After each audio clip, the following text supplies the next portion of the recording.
تو کفار کے جو ظلم و ستم تھے، قریش کے جو مشرکین تھے، ان کے جو ظلم و ستم تھے، حضور علیہ الصلوۃ والسلام کی ذات اقدس کو اللہ تعالیٰ کی راہ کے اندر برداشت کرنا پڑے۔ پھر وہ شاہ ابی طالب کا معاملہ پیش آیا، 3 سال تک حضور علیہ الصلوۃ والسلام کا سوشل بائیکاٹ کیا گیا، آپ کے خاندان کو، آپ کے خاندان کے ساتھ، آپ کے خاندان کے چند افراد کے ساتھ حضور علیہ السلام اس گھاٹی کے اندر 3 سال تک محصور رہے۔ پھر اس کے بعد حضور علیہ الصلوۃ والسلام کی بیوی ام المؤمنین حضرت خدیجۃ الکبریٰ رضی اللہ تعالی عنہا آپ دنیا سے رخصت ہوئیں۔ پھر آپ کے جو مہربان اور رفیق چچا تھے حضرت ابو طالب، وہ دنیا سے رخصت ہوئے۔ تو پے در پے 10 سال کے اندر جس وقت یہ صدمات حضور علیہ الصلوۃ والسلام نے برداشت کیے،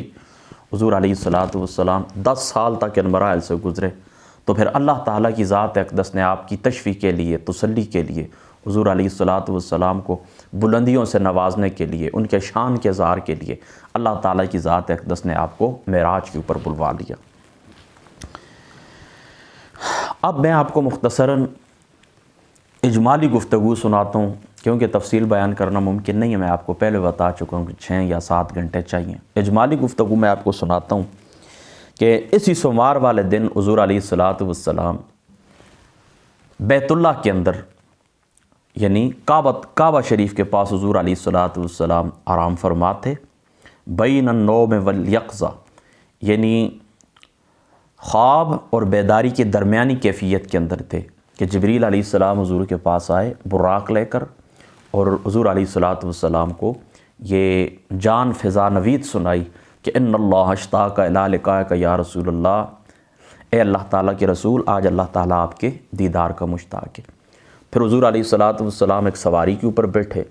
اس کا نام تھا براق۔ بخاری اور مسلم کی روایت کے مطابق اس کی نگاہ اتنی تیز تھی، وہ یعنی پہلا قدم اس کا وہاں پر پڑتا تھا کہ جہاں پر نگاہ، انسانی نگاہ کا جہاں پر اختتام ہوتا ہے، اینڈ ہوتا ہے، وہاں پر اس کا پہلا قدم پڑتا تھا۔ وہ براق تھا، حضور علیہ السلام اس کے اوپر سوار ہوئے، حضور علیہ الصلوۃ والسلام چلے۔ تو 3 مقامات کے اوپر سنن نسائی کی روایت کے مطابق حضور علیہ الصلوۃ والسلام نے 2 رکعت نماز ادا فرمائی۔ ایک، جس وقت حضور علیہ السلام مدینہ طیبہ کے پاس پہنچے تو حضرت جبریل امین نے کہا کہ یا رسول اللہ، یہ جو مقام ہے یہ آپ کی ہجرت ہے، آپ کی ہجرت کرنے کی جگہ ہے، لہذا آپ اس مقام کے اوپر رکیں اور 2 رکعت ادا فرمائیں۔ تو حضور علیہ السلام نے اس مقام کے اوپر 2 رکعت ادا فرمائی۔ پھر دوسرا مقام طور سینہ تھا۔ یہ شروع کے اندر میں شک کے صدر حضور علیہ السلام کا جو سینہ مبارک چیرا گیا تھا، حضور علیہ الصلوۃ والسلام کا سینہ مبارک کھولا گیا تھا، وہ تفصیلی روایت اس لیے میں نے اس کو چھوڑ دیا، کیونکہ پھر اجمالی گفتگو میں کرنا چاہتا ہوں تو پھر تفصیل کی طرف چلا جاؤں گا، اس لیے اس حدیث پاک کو میں نے چھوڑ دیا۔ زندگی باقی رہی تو کبھی انشاءاللہ الگ سے میں اس کی تفصیل آپ کو سناؤں گا۔ اور دوسرا مقام وہ تھا کہ یعنی ایک تو آیا ہجرت کی جگہ مدینہ طیبہ، اور دوسرا طور سینہ، کہ طور سینہ کے اوپر اللہ تعالیٰ نے کلام کیا تھا، کس کے ساتھ؟ حضرت موسیٰ علیہ الصلوۃ والسلام کے ساتھ۔ تو اس مقام کے اوپر بھی حضور علیہ الصلوۃ والسلام نے جاتے ہوئے 2 رکعت نماز ادا فرمائی۔ اور تیسرا مقام کون سا تھا؟ تیسرا مقام تھا صخرہ بیت المقدس، جس پتھر کے اوپر حضرت عیسیٰ علیہ الصلوۃ والسلام دنیا کے اندر تشریف لا، حضرت عیسیٰ علیہ السلام پیدا ہوئے، یعنی جہاں پر حضرت عیسیٰ علیہ الصلوۃ والسلام کا میلاد ہوا، دنیا کے اندر آئے، اس مقام کے اوپر بھی حضور علیہ الصلوۃ والسلام نے 2 رکعت نماز عطا فرمائی۔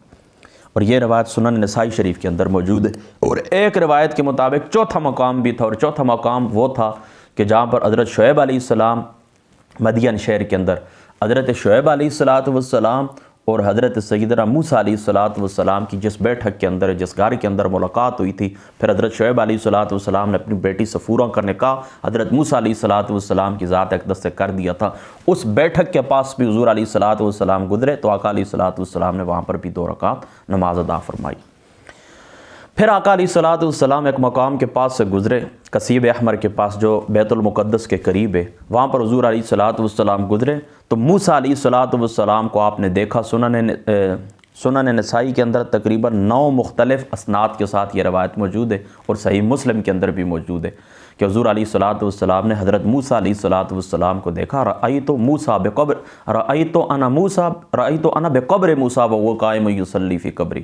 اور ایک مقام کے اوپر مررت بقبر موسیٰ وہو قائم یصلی فی قبری، کہ میں نے موسیٰ علیہ السلام کی ذات اقدس کو دیکھا اپنی قبر کے اندر کھڑے ہو کر کیا کر رہے تھے؟ نماز ادا فرما رہے تھے۔ اور یہی ہمارا عقیدہ ہے کہ تمام انبیاء علیہ السلام اپنی اپنی قبور کے اندر زندہ ہوتے ہیں، اذان اور اقامت کے ساتھ اللہ تعالیٰ کے سامنے نماز ادا فرماتے ہیں اپنی قبور کے اندر، یہ ہمارا عقیدہ ہے۔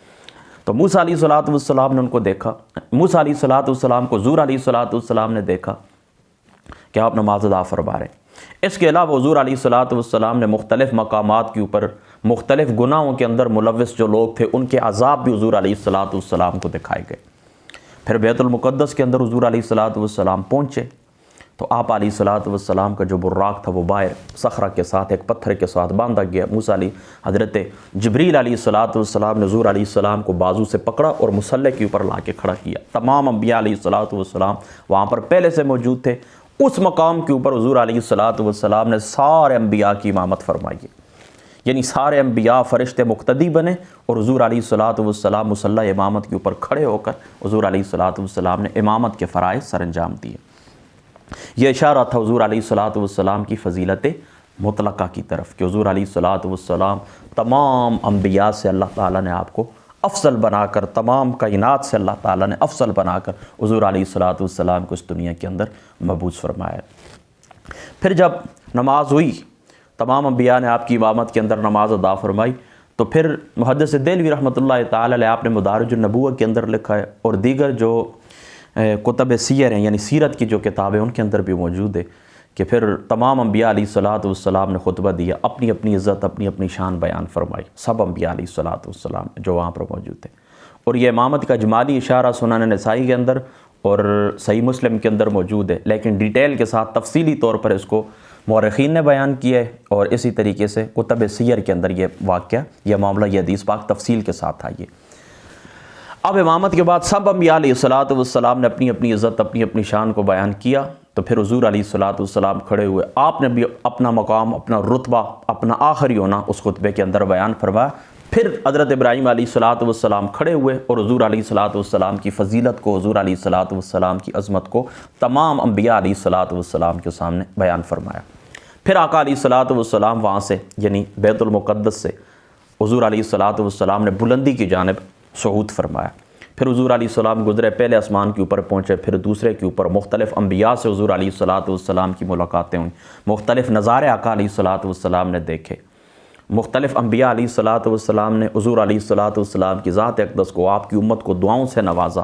اور جس جس مقام سے حضور علیہ السلام جس آسمان سے گزرتے گئے اس مقام کے اوپر حضور علیہ السلام نے وہاں پر جو رہنے والے تھے، فرشتے تھے یا اللہ تعالیٰ کی دیگر مخلوقات تھیں، ان کو حضور علیہ السلام نے امامت کروائی۔ یعنی ہر آسمان کے اوپر جو فرشتے موجود تھے حضور علیہ السلام کی اقتداء کے اندر وہ نمازیں پڑھتے رہے۔ اب کیا ہوا؟ سارے آسمانوں سے گزر کر پھر اللہ تعالیٰ کے عرش کے پاس سدرۃ المنتہا کو کراس کیا، پھر ایک مقام آیا، فرشتے نے ساتھ چھوڑ دیا، جبریل امین نے، اللہ تعالیٰ کی قربتوں کے اندر چلے گئے۔ آسان سی بات یہی ہے، یعنی بیت المقدس سے لے کر پھر جہاں تک اللہ تعالیٰ نے چاہے، یہ ساتوں آسمان، سدرہ، عرش، کرسی، اس سے اوپر آقا علیہ السلام پھر جس کو آپ لا مکان کہتے ہیں، اللہ تعالیٰ کی قربتوں کے اندر گئے، اللہ تعالیٰ کی ذات اقدس سے ملاقات کی، 50 نمازوں کا تحفہ لیا اللہ تعالیٰ کی بارگاہ سے، اور پھر واپسی پر چھٹے آسمان پر جب موسیٰ علیہ السلام سے ملاقات ہوئی تو پھر موسیٰ علیہ السلام کے کہنے پر موسیٰ علیہ السلام نے فرمایا اپنے رب کے پاس واپس جائیں۔ دیکھیں ان الفاظ کے اوپر بھی غور کرنا، یہ صحیح مسلم کے اندر موجود ہے کہ آپ اس طرح کر اپنے اللہ تعالیٰ کی ذات کے پاس واپس جائیں، رب کے پاس واپس جائیں، کیونکہ میں تجربہ کر چکا ہوں بنی اسرائیلیوں کا، لہذا آپ کی امت تو کمزور ہے، نہیں پڑھ سکے گی۔ پھر حضرت موسیٰ علیہ السلام کے کہنے پر حضور واپس ہوئے، پھر 5 نمازیں باقی رہ گئیں، اور 5 اس طرح باقی رہیں کہ 50 ابتدا کے اندر تھیں تو ثواب 50 کا ہی ملے گا، 5 نمازیں پڑھیں گے اور ثواب 50 کا ہی ہوگا۔ تو اس طرح 5 نمازوں کا تحفہ لے کر حضور علیہ السلام واپس تشریف لے آئے۔ یہ اجمالی بیان تھا حضور علیہ السلام کی، یہ اجمالی معراج تھی۔ تفصیل میں نے آپ کو بتایا کہ انشاءاللہ تعالیٰ زندگی باقی رہے، اس کے اندر بہت کچھ ہے، گھنٹوں کے حساب سے ایک ایک حدیث کے اوپر گفتگو ہو سکتی ہے، انشاءاللہ تعالیٰ گفتگو کریں گے وقت آنے کے اوپر۔ یہ ایک پوائنٹ کے اوپر گفتگو ہو گئی۔ بلکہ 2 پوائنٹ کے اوپر گفتگو ہو گئی، یعنی معراج شریف کی جو تاریخ ہے وہ بھی میں نے آپ لوگوں کے سامنے بیان کر دی، اور اسی طریقے سے حضور علیہ الصلاۃ والسلام کا جو معراج تھا اجمالی، اس کو بھی میں نے آپ لوگوں کے سامنے بیان کر دیا۔ اب باقی جو ہیں تو وہ 4 پوائنٹ باقی رہتے ہیں، انشاءاللہ تعالی اگلی نشست کے اندر ان 4 پوائنٹ کے اوپر ہم گفتگو کریں گے۔ السلام علیکم ورحمۃ اللہ وبرکاتہ۔